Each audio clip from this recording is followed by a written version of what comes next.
안녕하세요. 즐기는 손해사정사 이동윤입니다.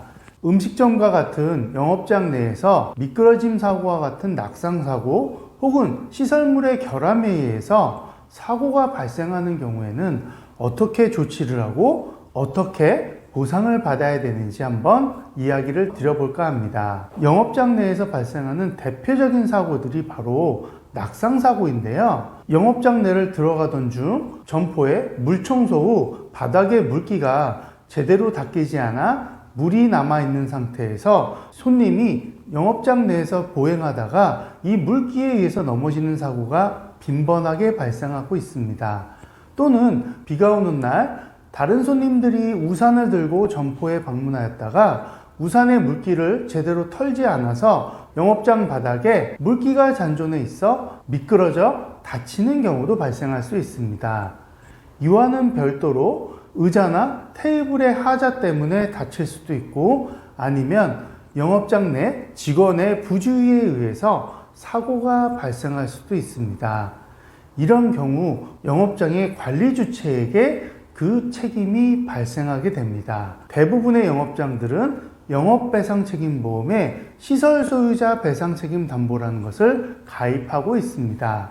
만약 여러분들께서 영업장 내에서 낙상사고나 시설물의 결함 때문에 사고가 발생하셨다고 하면 바로 해당 업주에게 사고 사실을 통보한 후 함께 해당 사고 지점에 대한 사진이나 동영상을 촬영 후 해당 점주에게도 위험한 장소였음을 직접 보여주는 것이 매우 중요합니다. 추후 이러한 사진이나 동영상, 영업장의 관리 주체 측의 사고 진술은 보험 처리 시 과실이나 손해배상금 산정에서 매우 중요한 요소가 되기 때문입니다. 우선 이렇게 사고가 발생하셨다면 점주와 해당 사고 장소 확인 후 영업장의 관리 주체 측의 영업배상책임보험 혹은 시설소유자 배상책임보험에 가입되어 있는지 확인해 보시기 바랍니다.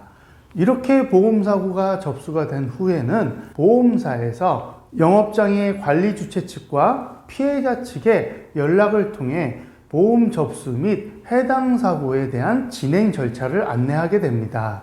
대부분의 이런 영업장 내 사고에 대해서는 보험사와 계약이 되어 있는 위탁 손해사정업체 직원들이 현장에 방문해서 현장 상황이나 사고 내용에 대해서 영업장의 관리 주체 측의 사고 진술을 듣게 됩니다. 이때 사고 초기 촬영하였던 사진이나 동영상 그리고 업주와 함께 확인했던 사고 내용들이 명확해야지만 영업장의 관리 주체 측에서도 사고 내용을 다른 방향으로 진행하지 않게 되기 때문입니다.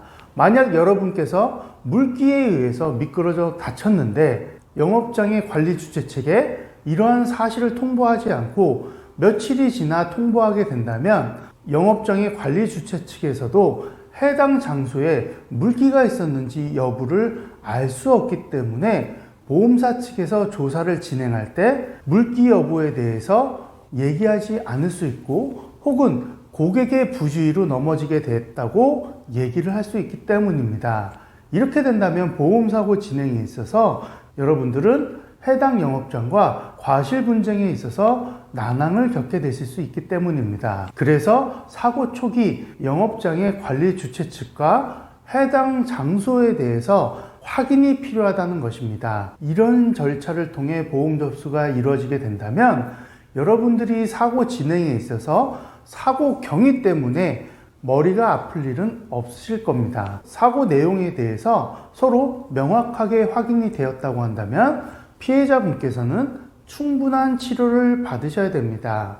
물론 보험사에서 필요한 서류를 안내하겠지만 어떠한 병명으로 인해서 치료를 받게 되었다는 진단서, 초진기록지, 그리고 치료와 관련된 치료비 내역 등을 준비하셔야 되며 추후 이러한 자료들을 보험사에 제출하신 후 최종적으로 보험사로부터 손해배상금, 즉 합의금을 수령하게 되십니다. 그러나 여기서 중요한 부분은 만약 낙상사고나 시설물의 결함 때문에 다치게 되셨는데 혹시 어깨나 팔꿈치, 팔목, 무릎 등과 같은 관절 부위에 골절이나 인대가 파열되는 부상을 당하셨다고 한다면 충분한 치료 후에 후유장애도 검토해 보셔야 된다는 것입니다.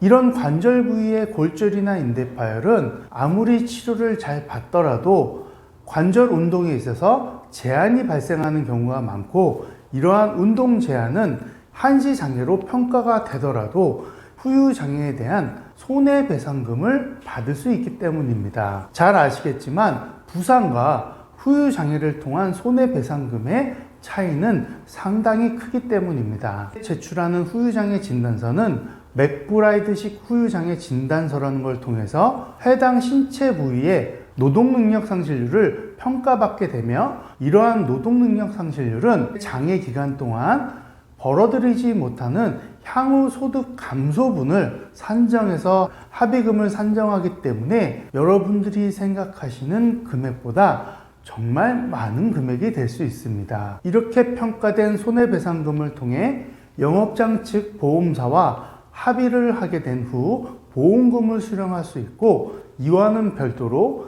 여러분들이 개인적으로 가입하신 상해 혹은 재해 후유장애 담보가 있다고 하신다면 후유장애를 평가받을 때 AMA식 후유장애 평가 방법을 통해서도 후유장애 진단을 받아 개인보험 후유장애 보험금도 청구하실 수 있습니다. 다만 맥브라이드식 후유장애 진단서나 AMA식 후유장애 진단서를 발급받기 위해서는 사고일이나 수술일로부터 6개월이 경과된 시점에 발급이 되기 때문에 그 사이에 여러분들은 충분한 재활치료를 받으시면 됩니다. 그리고 영업배상책임보험에서 가장 중요하게 생각하셔야 될 부분이 바로 과실입니다. 해당 사고 내용에 따라서 혹시 피해자에게 과실이 있다고 한다면 그 해당되는 과실분만큼은 손해액, 즉 합의금에서 상계가 되기 때문에 사고 당시 여러분들이 준비하셨던 객관적인 자료들은 추후 과실 산정에 있어서 매우 중요한 자료가 됩니다. 이러한 자료들을 잘 준비하셔서 정당하게 보상을 받으시기 바랍니다. 오늘은 영업장 내에서 발생할 수 있는 낙상사고나 시설물의 결함 등에 의해서 발생하는 사고 시 대처 방법이나 보상 절차에 대해서 안내를 드렸는데요. 오늘의 이 정보도 여러분들께 좋은 정보가 되었길 바라며 앞으로도 더 좋은 정보로 찾아뵙겠습니다. 감사합니다.